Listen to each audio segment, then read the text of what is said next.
I think we bit off more than we can chew on this one. I'm choking.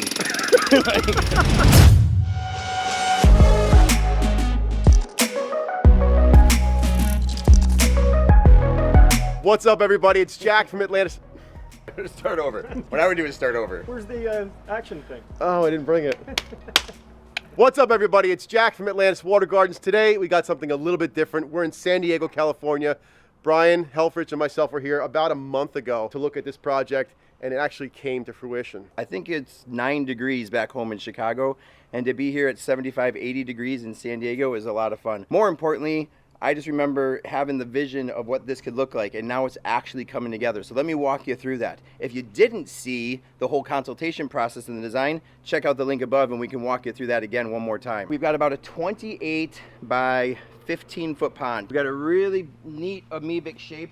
Kind of starts over in here. There's a future patio that's going to come in right over here. That patio is actually going to cantilever out over the water in this area, which will look great. It's a family that really enjoys being outside, and so we want to make sure that we left them room for patio furniture and other seating areas. A lot of times we have a skimmer box that sits over on this side. The skimmer box is actually designed to suck in all your wind-blown debris, but instead of using a skimmer box, we're going to do an intake bay. So I can't wait to show you guys the whole process of that and how we construct that area here. We'll probably take some of the dirt, build this up. This garbage has got to get out of here. All this stuff with the rock in here is not acceptable to work in. We will definitely put a hole in the liner. So we want to get this stuff out of here. But we'll build this up, get a nice wetland filter. It'll overflow, drop into there. We might get another little waterfall back up in there. And then our big waterfall is coming over in here. We've got this huge hillside. And I don't know if you guys can appreciate how big this slope is, but it's massive. We're gonna come up in here, get a really nice big drop coming all the way down into a shallow little upper pool, which will then overflow again coming in the pond.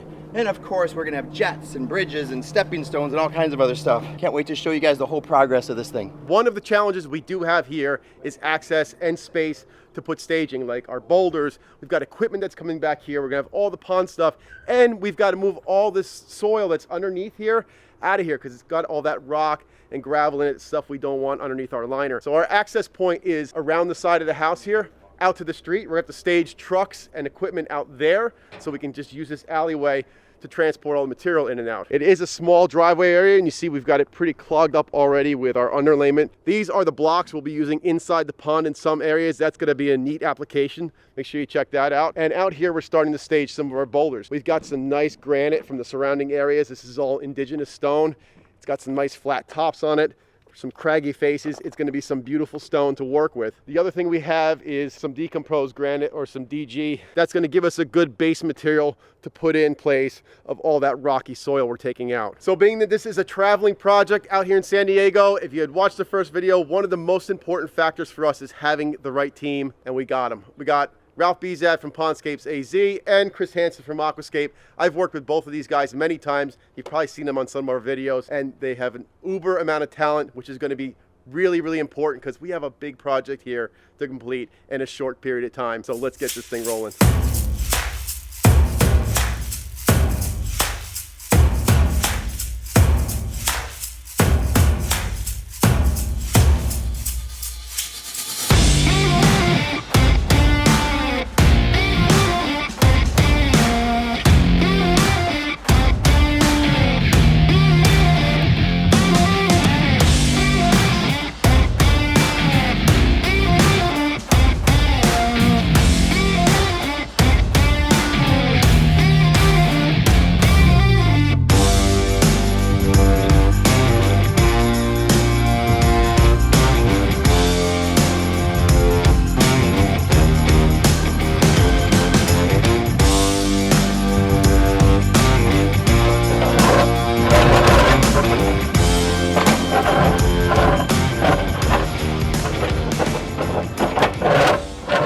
So this is not ideal. We are running into some major bedrock here in the bottom, so I'm having to scratch and claw it, try to break it up to get as deep as we can, because we want to be at least 2 feet in here, and we're a little bit shallower here, but the stuff we're hitting right now is just so hard we're not getting through it.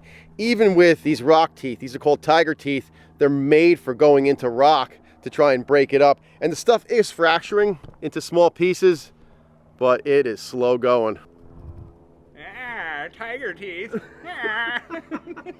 So it's things like this that can considerably slow a job down, and that's what's happening here. So it's going to take us quite a bit longer to dig this pond than it normally would. And the fact that we're in San Diego, we're kind of stuck. We only have a certain number of days here to make this happen. It just compounds the difficulty, right? Hey, I've got my jackhammer in the truck. But we got this.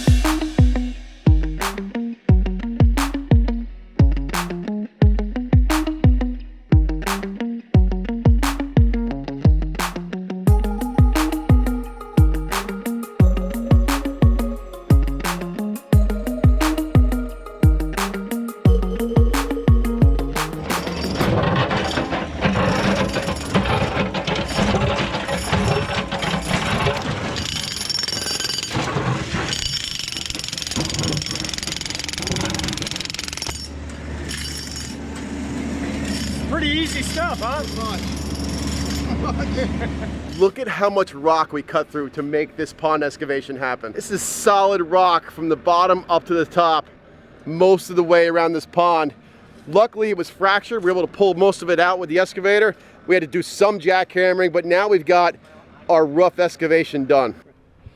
So what we're doing right now is getting the decomposed granite in the bottom of the pond. That's going to be kind of our bedding layer that we're going to lay the fabric down on top of, and then the liner, and then some more fabric. This is just a nice cushion for us because all of this is solid bedrock in through here, so there's a lot of sharp little stones, sharp big stones all underneath, and we don't want to pop any holes in the liner, so this is our padding. Buddy, are you okay? You're breathing a little heavy there. Asthma! I have asthma!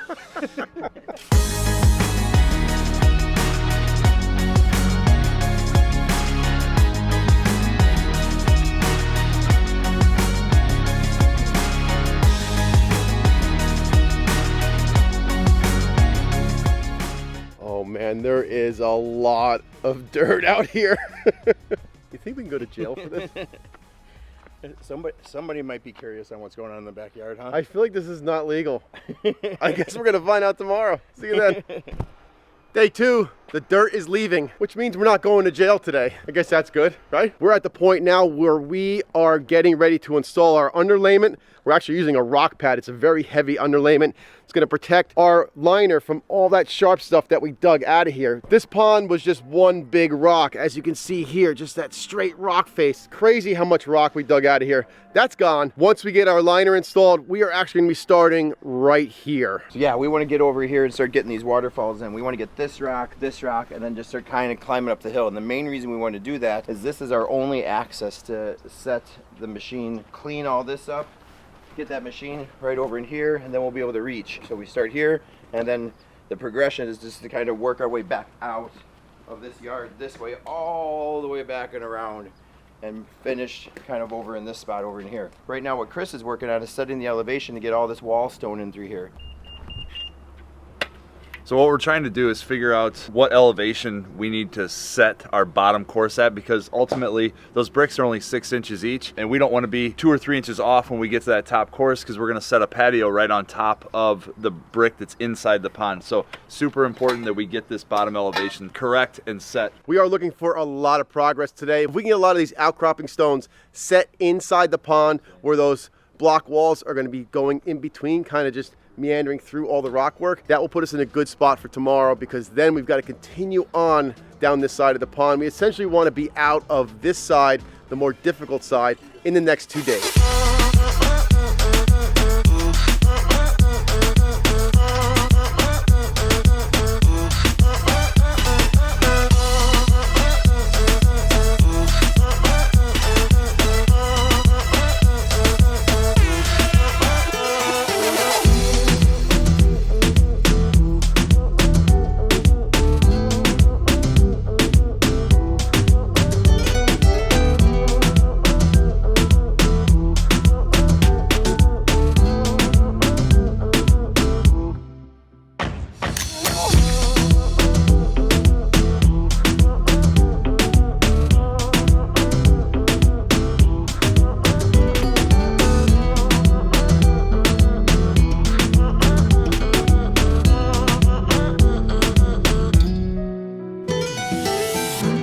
so much fun, like setting these giant rocks, and especially when we did big ones like this. Like, look at how cool this looks to be 6-8 inches out of water and then go all the way down into the bottom of our 3-foot deep pond here. It just adds a statement, and right off the main viewing area, everybody's gonna see that thing. Imagine being a tardigrade. A water bear. So what's funny is we start off this morning with a plan. Our plan was to build a waterfall, You guys right? screwed that up real quick. We really screwed it up. I mean, we threw that plan out the window. It's garbage now because we've used most of our rocks to do inside the pond, but it was a good decision because that's going to give us a couple things. It's going to give Chris and Ralph something to do because they can start doing all this cool wall work in the pond with the frame rocks that we've set. Also, we're able to do like some lighting and that kind of stuff while we're waiting for more rocks because that's an issue that we have right now. Today's Saturday here in San Diego. Tomorrow's Sunday, which means that there's nobody open. Nobody's going to bring us rocks tomorrow. So what are we going to do tomorrow, Chris? Would you say surfing? Can we go surfing?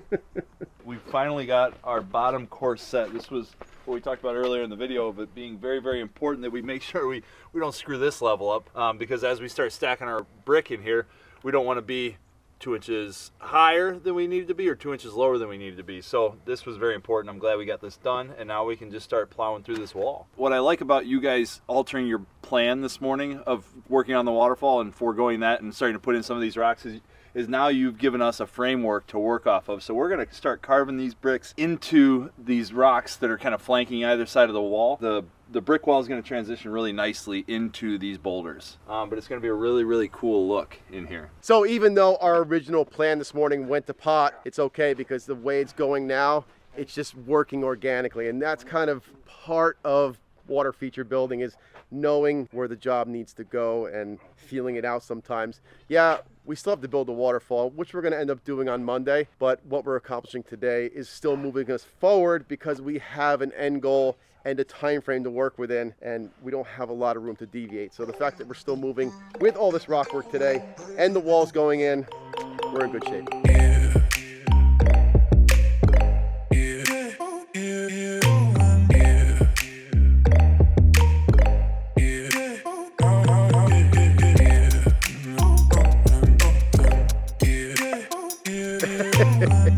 It is the end of day 2. We've got a tremendous amount of work done today. We're in really good shape. The problem is tomorrow. I don't know, what are we going to do tomorrow? Ralph, come over here. All right, Ralph, what'd you do today?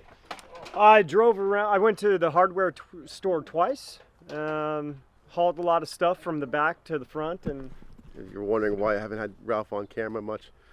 Because he's Go ahead, Ralph, give it to me. What do we got? Tell me what we're doing. all here. right. So we got the wall, this beautiful wall that is being recycled from the existing landscape. We're gonna build it up and cut some lights into the wall tomorrow. Continue it around. It'll be part of the weir for the intake bay, and then I think we're going to Sealand. We're talking about different places here. Chris and Ralph have about 2 more courses of wall before they get up to the top. The liner's going to wrap up behind it. The water level will end up being about 2 inches below the top of the wall. So when they finish the patio, the water level is going to be right there. Really cool look. We're going to continue more of the same type of treatment over here. There's going to be more wall that wraps inside this cove. Chris is going to be cutting some lights into the wall. That's going to be a really awesome effect. And also we'll be tying some more in over there. Some sort of crossing. Haven't decided about the bridge option yet. Could be a slab, could be a wood bridge. And then we're going to finish up over here where the constructed wetland filter is going to be feeding a waterfall coming into that right side. Really impressive amount of work we got done today with just the 4 of us. But when you have this kind of talent, it's amazing what you can accomplish in a short period of time. We will see you guys tomorrow.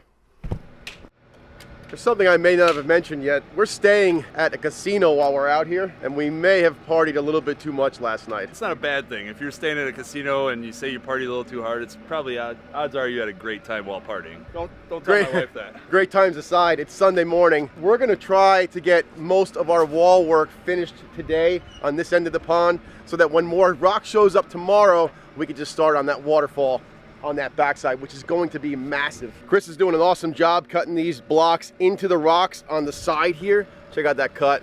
So when it's finished, it's going to be integrated right into the boulder work. We've got some lights going into the wall as well. When you're standing on the patio, the lights will all be facing out into the pond, so it's going to give it a really nice look well illuminated inside the pond. Brian's on the far side here. He's starting the base for this other side of the wall. That's gonna wrap around like a little cove back here.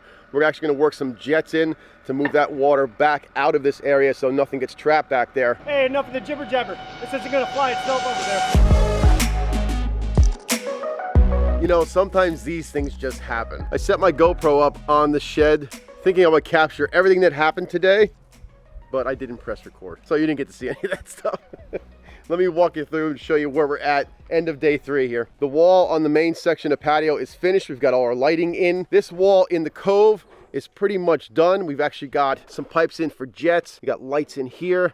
We've got another jet on this side. So this is all finished. The patio will come right on top of that. It's gonna be a nice, clean look. This all sets us up really nicely for tomorrow. We've got about 40 tons of stone arriving tomorrow. Big stuff. So we can get rocking on this waterfall. We'll see you then. Brian and I got up early this morning to come to the rock yard because we got to pick out some specific stone for the waterfall on the other side of the pond. We're at a very crucial part, and we ran through all the stone that we had out there quick, I think in the first day. And so as we went through all that rock, we said, man, this waterfall that we've been trying to work on for the last 3 days is going to need some specific rocks. We're also looking for some more ledgy type stuff that we can put in as destination boulders that you can kind of get the kids and pets and other people to interact with. We're also looking for some height. Stuff like this just isn't gonna work because we'd have to stack a lot of stuff on top of it. But when I see a rock like this, I look at it and say, okay, I could probably make this the bottom or this the bottom and stand that more upright and give us a lot of height. So what we don't want though, I wanted to make sure we weren't gonna get a whole truckload of these little guys down in here. So I think if they come in from this side of the pile and scoop this stuff out, we'd be good. We're gonna get these rocks picked out, get them loaded up, and hopefully they're gonna show up pretty quickly because we're at a standstill without our material.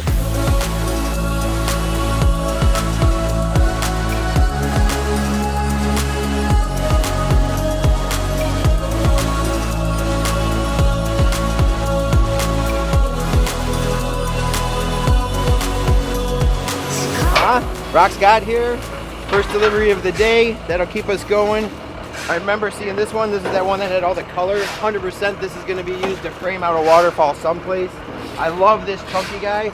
In fact, this reminds me of some of the rock we work with at home. See how we got this natural high spot here and then this big flat area? This might work out really well once we pull it out and look at it a little closer. But for a waterfall, I would love to tell you about the plan, but so far we haven't stuck to a single plan for the day. So let's just see what happens. First part of the plan is get these rocks from here to the backyard. How about that? We're approaching what is the most dangerous and technical part of this project. It's getting over here to work on this tall waterfall. Right now what I'm running into is straight bedrock. I can't get any lower than that, which presents a challenge for me with the machine. You can see we're kind of perched up here precariously. We still have to dig out this whole area where the patio's going and set some boulders for retention over here, which means I got to work my way back out of here. That means all this material's got to go out there bucket by bucket so that it can be removed. And then we got to bring the rock in one by one all the way across this, which means I'm tracking across this whole thing multiple times, which can get scary. This is the perfect time to end part 1. Part 2, we're going to have this waterfall rocking. We're going to turn this thing on. So make sure, I have my autofocus on. Make sure you guys come back next week, 4 p.m. See part 2. See how this entire project turned out. I promise you it's... And like, comment, subscribe. See you next week.